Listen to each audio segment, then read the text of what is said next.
40대 남성 A씨는 20대 초반에 흡연을 시작해 20년 가까이 하루에 한 갑 반 정도의 담배를 피워왔습니다.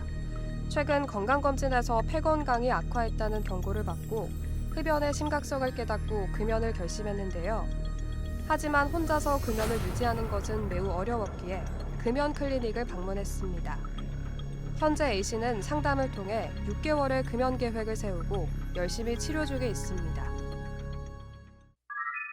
한국 사람의 사망 원인 중에 제일 중요한 게 암하고 혈관 질환인 거 아시죠? 근데 흡연자들은 흡연자의 절반이 담배 때문에 사망하는데요. 그중에 이제 암 같은 경우는 모든 암의 30%, 특히 이제 폐암이나 기관지암 같은 경우는 90%가 담배가 원인이 됩니다. 그리고 뇌졸중, 그다음에 심근경색증 같은 그 혈관 질환도 흡연자가 비흡연자보다 한 2.5배 이상 증가됩니다. 그다음에 보통 이제 담배를 하루에 한 갑 피는 사람을 기준으로 할 때 그 사람이 1년 담배를 피우면 그게 이제 보통 한 150cc 정도의 타르가 쌓이거든요. 그게 10년을 피면은 1500cc가 되는 거고 20년을 피면 3000cc가 폐 안에 타르, 발암 물질이 쌓이게 되는 거죠. 그렇게 되면 그 사람의 폐는 탄력이 굉장히 떨어져서 이 부풀거나 아니면 팽창하거나 수축하는 그런 것들이 굉장히 떨어져서 호흡에 굉장히 심각한 문제가 생기게 됩니다. 금연을 시작하는 순간 우리 몸은 놀라운 회복 과정을 시작하는데요. 금연 20분 후 혈압과 맥박이 정상으로 돌아오게 됩니다. 12시간이 지나면 혈액 속에 쌓여있던 일산화탄소가 사라지기 시작하고요. 2주에서 3개월이 지나면 혈액순환이 개선되고 폐 기능이 눈에 띄게 좋아집니다. 1년이 지나면 심장병 위험이 흡연자의 절반 수준으로 낮아지고 뇌졸중 위험 역시 비흡연자 수준에 가까워집니다. 담배를 끊기가 어려운 이유는 그 니코틴 때문입니다. 니코틴은 이제 강력한 중독성이 있는데요. 사실은 합법적인 마약인 거죠. 그 중독성이 우리가 이제 1급 마약이라고 하는 코카인보다도 더 강력하다고 되어 있거든요. 그래서 이 의지만으로 끊겠다 하는 분들이 많고 의지가 중요하긴 하지만 본인 의지로만 금연했을 때 성공률은 3%를 넘지 않고요. 그렇지만 이제 전문 클리닉에서 도움을 받으시면 성공률을 한 10배 가까이 올릴 수 있습니다. 세계보건기구가 담배를 끊는 금연 치료 과정에서 약물 치료와 함께 주기적인 상담 등 흡연자 행동에 적절하게 개입하면 금연 성공률이 높아진다고 조언합니다.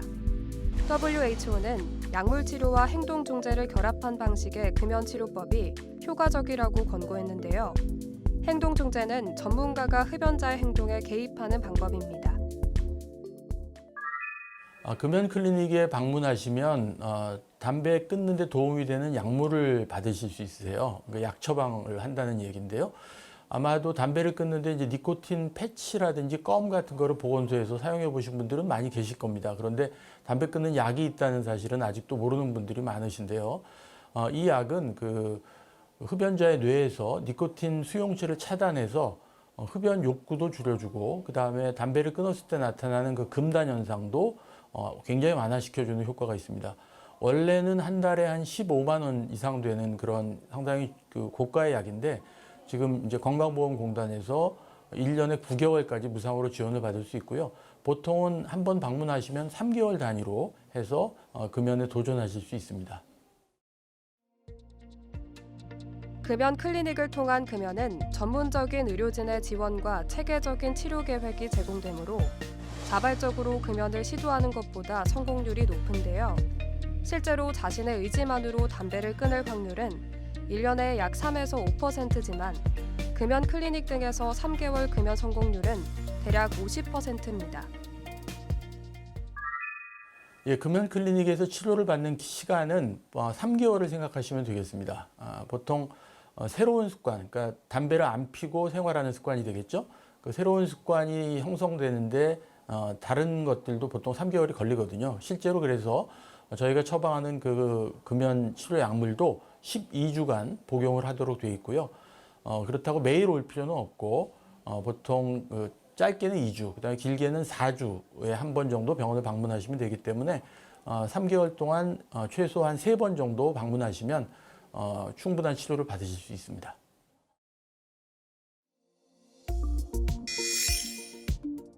금연은 시작도 중요하지만 그보다 더 중요한 것은 지속입니다. 흡연의 유혹을 이겨내고 금연을 꾸준히 이어가기 위해서는 새로운 습관 형성이 필수적인데요. 첫째는 흡연을 유발하는 상황을 피하는 것입니다. 스트레스나 특정한 장소, 사람들과의 만남이 흡연 욕구를 자극할 수 있는데요. 이런 상황에서 벗어나거나 흡연 대신 할 수 있는 산책, 물을 마시는 작은 습관 등의 대체 활동을 미리 계획해 두는 것이 좋습니다. 둘째는 운동을 생활의 일부로 만드는 겁니다. 운동은 신체 건강을 회복시키고 금연으로 인해 생길 수 있는 스트레스와 불안을 해소하는 데 도움을 줍니다. 마지막으로 긍정적인 자기 대화를 꾸준히 실천하는 것이 중요합니다. 나는 해낼 수 있다, 나는 건강해지고 있다는 자기암시는 금연의 동기를 더욱 강하게 만듭니다. 자, 이제 약물에 대해서 많이 궁금하실 텐데요. 약은 이제 바레니클린이라고 하는 성분의 약인데, 이 약은 굉장히 신기한 게 이제 경구 복용, 이제 물로 삼키는 약인데요. 이거 삼키게 되면 약이 뇌로 들어가서 니코틴이 붙는 자리가 있어요. 원래 담배 피우면 니코틴이 붙는 그 자리에 약이 대신 붙어서 골키퍼처럼 딱 차단을 해버립니다. 그러면 약을 복용한 상태에서 흡연을 하시게 돼도 니코틴이 수용처에 붙지 못하니까 도파민이라는 호르몬이 분비가 되지 않거든요. 그러면 담배를 펴도 맛이 없어지는 현상이 일어나고요. 그 다음에 이제 흡연자들이 담배를 그냥 갑자기 끊으면 굉장히 도파민을 갈망하게 되는 금단 현상이 일어나는데, 이 약이 그 자리를 차지하고 약간의 도파민을 분비를 해줍니다. 그래서 금단 현상도 일어나지 않게 도와줘서 굉장히 수월하게 금연을 할 수 있게 도와주는 약입니다. 금연 치료는 환자 개개인의 나이, 성별, 과거 치료 경험, 병력 등을 고려해 계획합니다. 이전에 금연을 위해 어떤 치료를 했고 효과가 어땠는지에 따라서 약물 치료를 더욱 적극적으로 권하는 대상이 될 수 있는데요. 또 특정 기저질환에 따라서 약을 함께 먹으면 부작용이 있거나 악화하는 병이 있어 주의점을 파악해야 합니다. 자, 금연 약물을 복용하시게 되면 다 끝나는 것은 아니고요. 예측할 수 없는 상황들을 좀 만나게 되실 수 있어요. 그래서 그중에 이제 대표적인 게 약물의 부작용인데, 심한 부작용은 없습니다. 그런데 약간 소화가 안 된다, 또는 아주 심한 경우에 좀 울렁거린다, 이런 분들이 계셔서 그런 경우에 저희가 약의 용량을 조정해 드리고요. 그다음에 잘 하시다가 한 대를 피면 그거를 금연 실패했어요 라고 이야기하시는 분들이 굉장히 많습니다. 더 하기 싫은 거죠. 그런데 그럴 때 이제 저희가 이건 실패가 아니다, 실수다, 이렇게 이제 말을 바꿔드리죠. 그래서 다시 도전할 수 있게 해드리고요. 그리고 금연을 유지하는 중에 흔히 만나는 문제 중에 체중이 증가한다거나 또는 이제 스트레스 관리가 좀 어렵다 하는 분들이 계셔서 이제 그런 것들에 대한 대처 방법도 가르쳐 드리게 됩니다. 금연을 위해 입원까지 하는 경우는 드문데요. 하지만 높은 니코틴 의존도를 가진 흡연자나 기존에 금연 시도에서 여러 번 실패한 사람들이 대상이 되어 진행되기도 합니다. 금연 입원 치료 프로그램은 일반적으로 4박 5일 동안 진행되며 의료진의 전문적인 관리하에 약물 치료와 상담이 병행되는데요. 이것과 별개로 병원에는 입원한 환자를 대상으로 한 금연 서비스도 진행되고 있습니다. 이제 어떤 병이든지 입원을 하게 되면 보통 간호병력 조사라는 걸 합니다. 그래서 술을 얼마나 드시는지, 담배를 얼마나 피시는지를 체크하게 돼 있는데, 그때 만약에 담배를 핀다라고 체크를 하게 되면 자동으로 금연 코디네이터가 병실을 방문해서 이번에 입원하셨을 때 담배도 같이 끊읍시다라고 이제 권유를 드리고, 그랬을 때 이제 동의하시면 아까 설명드린 그 금연 약물을 저희가 처방을 해드리거든요. 그렇게 되면 이제 예를 들면 폐암으로 입원하신 분이 폐암 수술을 받으시거나 항암치료를 받으시면서 동시에 금연약을 먹고 담배를 끊는 걸 도전하게 되니까, 소위 저희가 이제 일타 쌍피 금연법이라고 해서 기존에 갖고 있던 원 질병도 고치고 아주 지긋지긋한 담배도 끊어라, 이제 그렇게 하는 프로그램이 되겠습니다. 여기서 잠깐! 잘못된 의학 상식을 바로잡아 건강도 지키고 상식도 키우는 Yes or No. 금연 클리닉은 청소년이나 임산부는 이용할 수 없나요? 예, 금연 클리닉 청소년, 임산부 이용하실 수 있죠, 당연히. 그런데 청소년이나 임산부는 원칙적으로는 약물은 사용할 수 없게 돼 있어요. 그래서 그런 경우에는 저희가 니코틴 대체제라고 하는 흔히 니코틴 껌 또는 니코틴 패치 또는 요즘 캔디도 있는데 이제 그런 것들을 이제 제공을 해드리고 그다음에 인지행동 치료라 그래서 이제 흡연 욕구를 어떻게 대처하느냐, 그다음에 금단 증상에 어떻게 대처하느냐 하는 것들을 잘 교육해서 효과적인 금연에 이르도록 도와드리고 있습니다.